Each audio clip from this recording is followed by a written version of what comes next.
கர்த்தர் நாமத்து மகிமையுண்டாவதாக. கர்த்தர் முத்திரை நாட்களை தேவனுடைய வார்த்தை கொடுக்க தேவனுடைய பெரிய கிருபைக்காக நன்றி சொல்கிறேன். உபாகமம் 28ஆம் அதிகாரம் 1ஆம் வசனத்தை போட்டிருக்குது. அவர் இன்று நான் உனக்கு விதிக்கிற உன் தேவனாய் கர்த்தருடைய கட்டளைகளின் எப்படி எல்லாம் செய்ய நீ கவனமாய் இருக்கும்படிக்கு அவர் சத்தத்தில் உண்மையை செவி கொடுப்பாயானால் உன் தேவனாய் கர்த்தர் பூமியை சகல ஜாதிகளிலும் உன்னை மேன்மையாக வைப்பார் அப்படின்னு சொல்லியிருக்கிறாரு. சத்தத்தை நீங்க உண்மையா செவி கொடுத்தீங்கன்னா கண்டிப்பா பூமியின் சகல ஜாதிகளையும் உங்களை மேன்மையா வைப்பாரு. சத்துக்கு நம்ம போறோம், ஆலயத்துக்கு போறோம், எதுக்கோ கிறிஸ்தவங்க சர்ச்சுக்கு போறோம் வாரோம் நீங்க நினைச்சுக்கலாம். ஆனா ஆண்டவர் விரும்புற காரியம் என்னன்னுட்டா அவருடைய ஆலயத்துக்கு வந்தாஞ்சுதான், வீட்டுல இருந்தாஞ்சுதான் அவருடைய தேவனுடைய வார்த்தைக்கு நம்ம நினைச்சோம்னா அப்படியே கீழ்ப்படியணும். ஆண்டவருக்கு வேதம் வாசிக்கும் போது என்ன பேசுறாங்க, ஆலயத்துல என்ன பேசுறாங்க கேட்டு நம்மளோட ஆண்டவர் என்ன பேசுனாங்க அப்படின்னு சொல்லி நம்ம அறிந்து நம்ம நினைச்சோம் வார்த்தையை தியானித்து நம்ம கீழ்ப்படியணும். எதுக்கோ சர்ச்சுக்கு போறோம், எதுக்கோ பைபிள் படிக்கிறோம் அப்படின்னு எதுக்கோ ஜெபிக்கிறோம் அப்படின்னு சொல்லி நம்ம இருக்கக்கூடாது. தேவனுடைய பிள்ளைகளாக நீங்க ஏசப்பா வார்த்தை நம்மகிட்ட தெரிவிக்குது. அவருடைய சத்தத்துக்கு உண்மையா செவி கொடுக்கணும். அது என்று நான் உனக்கு விதிக்கிற உன் தேவனாக கர்த்தருடைய கட்டளைகளின் படியெல்லாம் நீ கவனமா இருக்கும்படிக்கு அவர் சத்தத்துக்கு உண்மையா செவி கொடுப்பாயானால் பூமி சகல ஜாதிகள் உன்னை மேன்மையாக வைப்பேன் அப்படின்னு ஆண்டு சொன்னாரு. அது மாத்திரம் இல்லை, நம்ம ஒரு காணாவூர் கல்யாணத்தை கூட நான் பார்ப்போம். யோவான் 2ஆம் அதிகாரத்துல கூட காணாவூர் கல்யாணத்தை நான் பார்க்கும்போது கூட அங்க திராட்சரசம் குறைப்பட்டிருக்கோம். திராட்சரசம் குறைப்படல அங்க இடிச்சிருந்தாங்க. இயேசுவின் தாயை அவங்க அழைச்சிருந்தாங்க. ஏசப்பா சீசர்ல வந்திருந்தாங்க. அங்க ஏசப்பா வந்திருந்தாங்க. அந்த இடத்துல இருந்துச்சுன்னா திராட்சரசம் குறைபட்டுட்டு அப்போ நினைச்சுறாங்கன்னுட்டு ஏசப்பா அவருடைய அம்மா மரியாள் அவங்க சொல்றாங்க திராட்சரசங்கை குறைஞ்சிட்டு அப்படின்னு சொல்லி ஏசப்பர் சொல்றாங்க. அப்போ ஏசப்பா என்ன சொல்றாங்கன்னா என்னுடைய வேலை இது என்ன செய்யல வரல அப்படிங்கிறாங்க.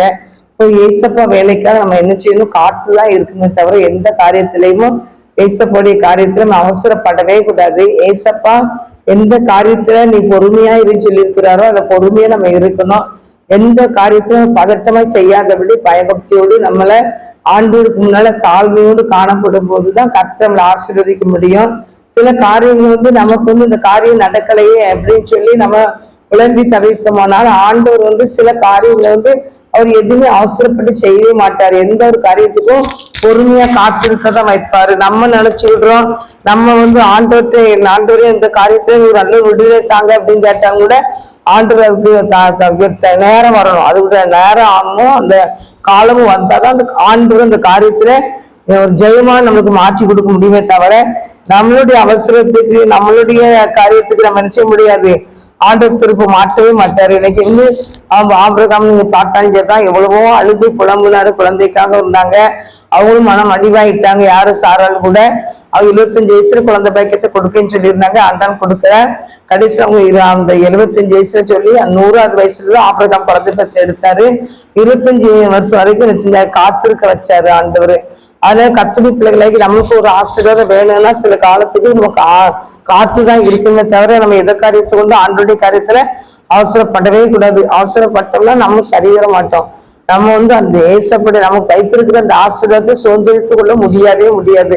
அதான் கர்த்தருடைய பிள்ளைகளாகி நீங்க அவர் என்ன சொல்றாரோ அதன்படி செய்யறதுக்கு நீங்க காத்திருக்கணும். அப்படிதான் திராட்சரசம் குறைந்த போதிலும் அவங்க மரியாள் சொல்றாங்க ஏசப்பா என்னுடைய வேலை இன்னும் வரல அப்படிங்கிறாங்க. உடனே சீசர்களை பார்த்து அவர் என்ன சொல்றாரோ அதன்படி நீங்க செய்யுங்கன்னு சொல்றாங்க.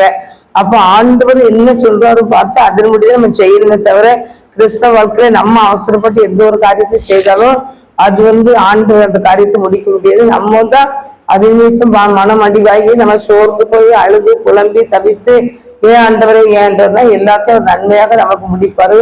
லேட் ஆனாலும் அது நல்ல ஆசீர்வாதமா மாற்றி தர முடியும் ஆண்டவர். அது பார்த்தீங்கன்னா அந்த கல்யாண வீட்டுல இருந்து திராட்சரசம் குறைந்து போனாலும் ஏசப்படி வேலை வரும்போது தண்ணீரை கூட திராட்சரசம் மாத்துறாரு. தண்ணீரை திராட்சரசம் மாற்றி அது ருசியுள்ளதான் கத்தை மாற்றுகிறாரு.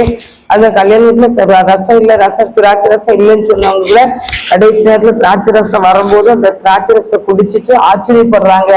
இது எல்லாரும் முதல்ல நல்ல திராட்சரசத்தை கொடுப்பாங்க, அவர் பின்னால வேற திராட்சரசம் சொல்றாங்க. நீங்க முதல்ல வேற திராட்சரசத்தையே பின்னால ருசி உள்ளதை கொடுக்கீங்களே அப்படின்னு கேட்பாங்க.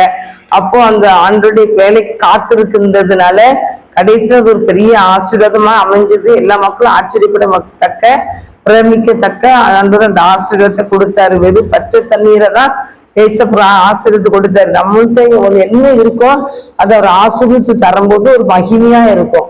நம்மகிட்ட இல்லைன்னு சொல்லிட்டு இருப்போம். சில நாள் வரும்போது அது ஆசீர்வாதமாய் கர்த்தர் மாற்றி தருவாரு. அது எல்லா மக்களுக்கும் ஆச்சரியமா இருக்கும். அதனால எந்த ஒரு காரியத்தை குறித்து நீங்க அவசரப்படாதீங்க. பொறுமையா இருந்து ஆண்டவர் நம்ம வாழ்க்கையில இந்த காரியத்தை செய்யறாரு எதுக்காக அப்படின்னு சொல்லி நம்மளை தாழ்த்தி தேவ சமூகத்துல அந்த காரியத்துக்காக காத்திருந்தாதான் தேவன் இந்த ஆசீர்வாதத்தை நம்மளுக்கு நினைச்சு அவருடைய ஆசீர்வாதம் நமக்கு தர முடியும்.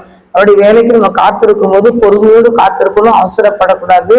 தேவன் நம்மளை கொண்டு நினைச்சுவாரு. நம்மளுக்கு பெரிய காரியங்களை கர்த்தர் செய்வாரு, மகிமையான காரியங்களை செய்வாரு. எந்த ஒரு காரியத்தையும் நீங்க அவசரப்படாதீங்க. எந்த ஒரு காரியத்தையும் நீங்க அவசரப்படாதீங்க. தண்ணீரை ரசமாய் மாத்தின தேவன், அன்னைக்கு அந்த குறைபட்ட வீட்டுல நிறைவாக்கி கொடுத்த தேவன் நம்ம கூட தான் இருக்கிறாரு. அப்படிப்பட்ட பாக்கியத்தை சாக்கியத்தை கர்த்தர் நமக்கு தந்து நம்மளை ஆசீர்வதிப்பார். கண்களை மூடி செபிப்போம். என் அன்பின் பரிசுத்தமுள்ள பரலோக தகப்பனே, இந்த வேலைக்காக நன்றி செலுத்துறேன் ஏசப்பா. அந்த வேலையில் தகப்பனே உடைய சத்தத்துக்கு உண்மையை செவி கொடுத்து ஆண்டவரே உங்களுடைய வேலைக்காக நாங்கள் காத்திருந்து தகப்பனே உடைய ஆசீர்வாதத்தை பெற்றுக்கொள்ள எங்களுக்கு கிருபை செய்கிறோம். செய்வாண்டவரை குறைபட்ட இந்த காணாமல் கல்யாண வீட்டில் அவருடைய நிறைவான ஒரு ஆசீர்வாதத்தை கொடுத்து தகப்பனே சோத்திர தகப்பனே ஆச்சரியப்படத்தக்க நீர் கொடுத்த ஆசீர்வாதத்துக்காக நன்றி செலுத்துறேன் ஏசப்பா. தொடர்ந்து கர்த்தர் பொறுப்படுத்திக் அதே போல உங்களுடைய வேலைக்காக காத்திருக்கிற பிள்ளைகள் ஆண்டவரே, நான் உங்களுடைய பிள்ளைகள் தான் தகப்பனே. நான் எவ்வளவு நாள் அந்த காரியத்துக்கு காத்திருக்கிறேன் ஆண்டவரே. இந்த காரியத்துல எனக்கு ஜெயம் இல்லையே அப்படின்னு சொல்லி பார்க்கலாம் தகப்பனே. திருமணத்து காரியத்துக்கு கூட பிள்ளைகள் காத்திருப்பாங்கப்பா. குழந்தை பாக்கியத்துக்கு கூட காத்திருப்பாங்க தகப்பனே. வீடு கட்டுகிற பணியில கூட காத்திருப்பாங்க தகப்பனே. எல்லா காரியத்திலையும் உங்களுடைய வேலை வரும்போது எல்லாவற்றையும் நேர்த்தியா முடிக்கிற தேவனே, உடைய நேர்த்தியான காரியங்களுக்காக அந்த பிள்ளைகள் காத்திருந்து உடைய ஆசீர்வாதத்தை பெற்றுக்கொள்ள ஜெபிக்கிறேன். யாரும் உடைய பிள்ளைகள் அவசரப்படாதபடி காத்துக்கொள்ளுங்க ஏசப்பா. ஆண்டவரே சோதரம் உடைய பலத்த கரம் ஒவ்வொரு குடும்பத்தையும் பாதுகாத்துக்கொள்ளுங்க, வழி நடத்துங்க, மேன்மைப்படுத்துங்க. குறைகள் நிறைவாகட்டும், அற்புதம் நடக்கட்டும், அதிசயம் நடக்கட்டும், ஆசீர்வதிங்க. இயேசுவின் நாமத்தினால ஜெபிக்கிறேன் நல்ல தகப்பனே, ஆமென். ஆத்துமாவே கர்த்தரை சோதரி, முழுவதுமே நாமத்தை சோதரி, ஆத்துமாவே கர்த்தரை சோதரி. கர்த்தர் சகல உபகாரங்களை மறவாதே. ஆமென்.